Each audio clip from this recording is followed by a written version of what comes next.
أشهد أن لا إله إلا الله وحده لا شريك له وأشهد أن محمدا عبده ورسوله اللهم صل وسلم على سيدنا محمد وعلى آله وصحبه أجمعين أما بعد فيا أيها المصلون الجمعة اتقوا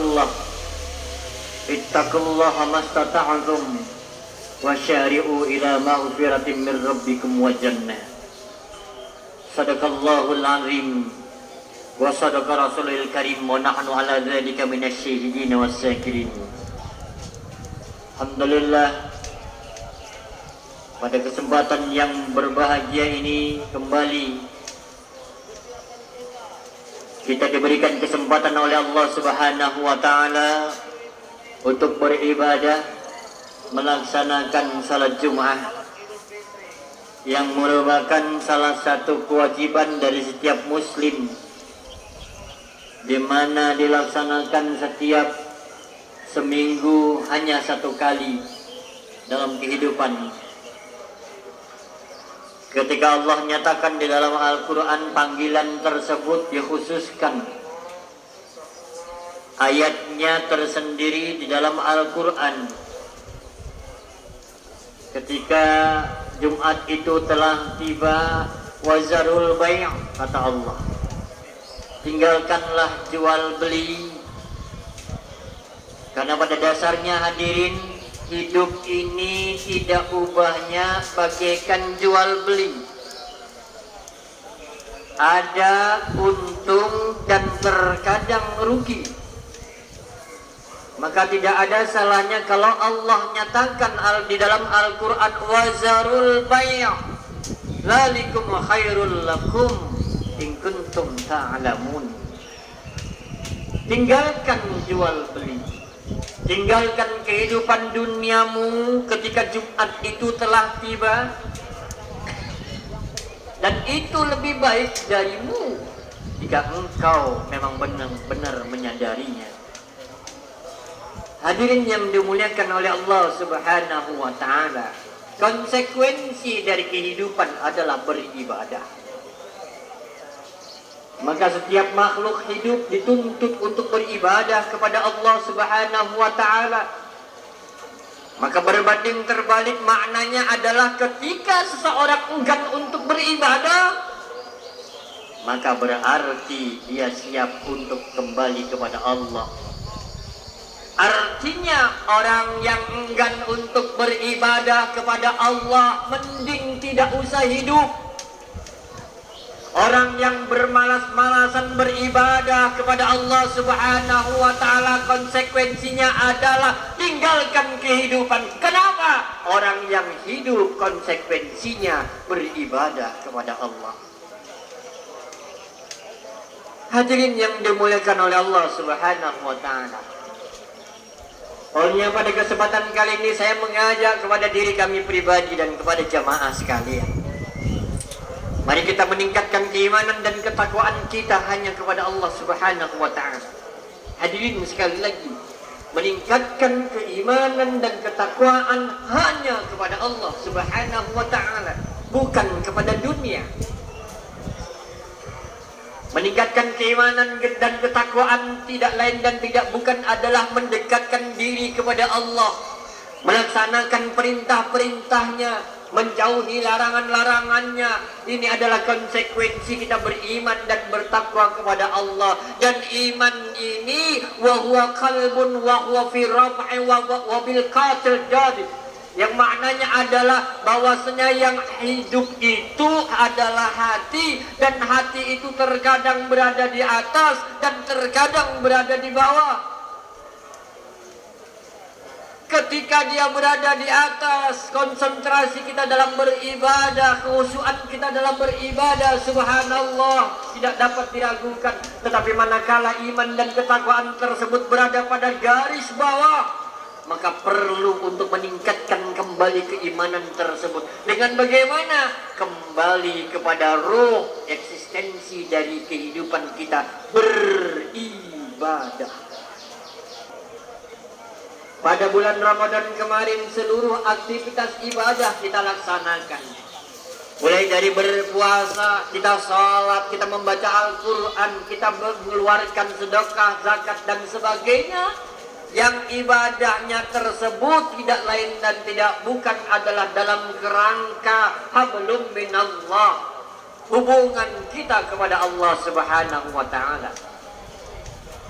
Lepas dari bulan Ramadan masuk kita bulan Syawal, diharapkan kita kembali menjalin tali silaturahim dengan sesama manusia, dan ini yang kita kenal dengan hablum minan nas. Hadirin, hablum minallah kita baik, tetapi hablum minan nas kita tidak baik, maka hidup pun juga di hadapan Allah tidak memiliki makna. Hablum minan nas kita, hubungan dengan manusia kita baik, tetapi hubungan kita kepada Allah Subhanahu wa ta'ala tidak baik, maka segala macam amal ibadah yang kita lakukan di dunia akan tertolak oleh Allah Subhanahu wa ta'ala.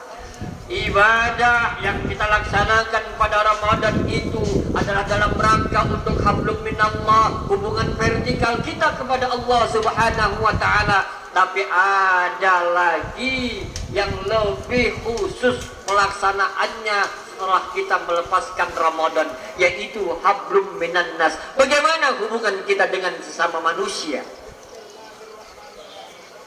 Maka dari itu Rasulullah mengingatkan bahwasanya ketika malaikat berdoa kepada Allah Subhanahu wa ta'ala, ketika masuk Syawal, malaikat berdoa, ya Allah, jangan engkau terima amal ibadah mereka yang pada bulan Ramadan ini, ya Allah, masih menyisakan salah dan dosa kepada pasangan-pasangan mereka. Diaminkan oleh Rasulullah.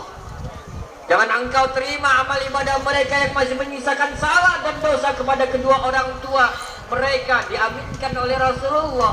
Dan jangan engkau terima, ya Allah, amal ibadah Ramadan mereka yang mereka masih menyisakan salah dan dosa sedikit pun kepada sesama saudara-saudara mereka. Dan ini pun diaminkan oleh Rasulullah. Hadirin, doa yang manakah yang tidak diijabah? Ketika malaikat yang berdoa dan Rasulullah yang mengaminkan, doa yang mana tidak diijabah oleh Allah Subhanahu wa ta'ala? Oleh karena itu hadirin, pada saat ini memasuki Syawal dan seterusnya, ada kewajiban yang lebih khusus kita laksanakan, adalah menjalin kembali hubungan sesama manusia. Bahwasanya kita adalah manusia, tempatnya khilaf adalah benar. Kita adalah manusia yang selalu diliputi dengan kesalahan, dan kekhilafan adalah benar. Tetapi Allah Maha Rahman dan Maha Rahim membuka pintu kepada kita semua. Ketika engkau berbuat salah kepada sesama manusia, perbaiki kesalahanmu tersebut dengan cara meminta maaf. Hadirin yang berbahagia, dan meminta maaf, menjalin kembali tali silaturahim dengan saudara kita, ini bagi orang yang tidak ingin, maka itu terasa berat sama sekali. Hadirin, terasa berat meminta maaf, terlebih lagi memaafkan kesalahan orang lain. Ketika memang tidak tersadur di dalam hati kita, tidak keluar dari hati kita, memaafkan dan dimaafkan tersebut terasa sangatlah berat bagi kita. Kenapa? Karena pada dasarnya hablum minallah, hablum minan nas itu adalah hubungan antara hati dengan hati. Hati kita dan hati saudara-saudara kita. Ketika kita menjabat tangan saudara kita, itu terjadi suatu silaturahim yang sangat utuh, bermakna bahwa kita telah menghalalkan saudara-saudara kita dari segala macam kesalahan dan kekhilafan. Perkara kita berbuat dosa kepada Allah, kita melakukan kesalahan kepada Allah, kita tidak melaksanakan sholat, kemudian kita tidak mengeluarkan zakat dan sebagainya, kemudian pada satu titik kita sebelum dipanggil oleh Allah, kita meminta maaf kepada Allah dan taubatan nasuha, maka dosa-dosa tersebut akan diampuni oleh Allah Subhanahu wa ta'ala. Tetapi manakala kesalahan kita terjadi kepada sesama manusia, ada kezaliman-kezaliman yang kita lakukan kepada sesama manusia, tidak cukup hanya dengan taubatan nasuha. Hadirin, tidak cukup hanya dengan melakukan taubat kepada Allah Subhanahu wa ta'ala, Tetapi juga yang terpenting lagi adalah bagaimana menjalin kembali hubungan tali silaturahim dari hati ke hati, apatah lagi antara sesama muslim. Hadirin yang dimuliakan oleh Allah Subhanahu wa taala. Manusia dilengkapi oleh hati. Dan hati inilah yang menyebabkan manusia tersebut disebut sebagai insan. Kenapa hadirin? Karena insan adalah tempatnya lupa, dan hati adalah merupakan saduran daripada kealpaan dan kelupaan kita tersebut. Hati memiliki makna, hati memiliki maksud dan tujuan untuk saling mengingatkan kepada kita bersama bahwasanya ada kesalahan dan kezaliman yang kita lakukan terhadap sesama saudara kita. Yang manakala hadirin lepas Ramadan kita laksanakan, kita melakukan aktivitas ibadah hablum minallah, tetapi hablum minannas kita tidak baik, maka pada saat itu hadirin Allah Subhanahu wa taala masih menggantung berbagai macam amal ibadah Ramadan kita. Hadirin yang dimuliakan oleh Allah Subhanahu wa taala. Oleh karena itu, mari pada kesempatan yang berbahagia ini kita kembali mengingatkan diri kita, mengingatkan keluarga kita, dan mengingatkan saudara-saudara kita bahwasanya ada keterkaitan antara manusia yang satu dengan manusia yang lainnya. Kalau di dalam Al-Quran Allah nyatakan bahwasanya kita diciptakan, manusia diciptakan itu adalah dengan tujuan untuk menjadi khalifatul fil ard, untuk menjadi khalifah di muka bumi, untuk menjadi pemimpin di muka bumi. Pemimpin paling tidak adalah memimpin diri kita sendiri. Konsekuensi dari pemimpin itu adalah pertanggungjawaban nanti di hadapan Allah. Kullukum ra'in wa kullukum an ra'iyyati. Bahwasanya kamu adalah merupakan pemimpin, wa kullukum mas'ulun an ra'iyyati, dan kamu akan ditanya terhadap apa yang kamu pimpin. Paling tidak kita memimpin diri kita sendiri. Hadirin yang dimuliakan oleh Allah Subhanahu wa taala. Jangan sampai nanti di akhirat kelak kita menjadi manusia yang rugi sebagaimana dinyatakan di dalam surah Yasin. Khatamallahu ala qulubihim wa ala sam'ihim wa ala absarihim gishawa. Dalam surah Al-Baqarah. Walahum adzabun adzim. Kemudian al-yawma nakhtimu ala afwahihim wa tukallimuna aydihim wa tashhadu arjuluhum bima kanu yakdzibun. Allah menyatakan dalam surah al-yawma nakhtimu ala afwahihim, pada hari ini akan kami kunci mulut mereka. Wa tukallimuna aydihim, maka tangan-tangan mereka lah yang akan berbicara. Wa tashhadu arjuluhum, dan kaki-kaki mereka lah yang akan memberikan kesaksian bima kanu yakdzibun, terhadap apa yang telah mereka perbuat selama hidup di dunia. Perbuatan tangan dan kaki kita ini adalah merupakan aplikasi atau dampak dari perbuatan-perbuatan kita. Oleh karena itu, sebelum nafas sampai di kerongkongan, maka kembalilah jati diri kita sebagai manusia yang ditakdirkan oleh Allah Subhanahu wa taala menjadi khalifah fil ard. Berat hadirin. Menjadi pemimpin itu sangatlah berat. Apatah lagi menjadi pemimpin terhadap bumi ini. Allah Subhanahu wa taala menawarkan kepada gunung-gunung menolak. Allah menawarkan kepada langit-langit menolak. Allah menawarkan kepada yang lainnya pun menolak. Tetapi ketika ditawarkan kepada Adam, kepada manusia pun menerima amanah tersebut tanpa pernah memikirkan konsekuensi daripada menjadi pemimpin tersebut.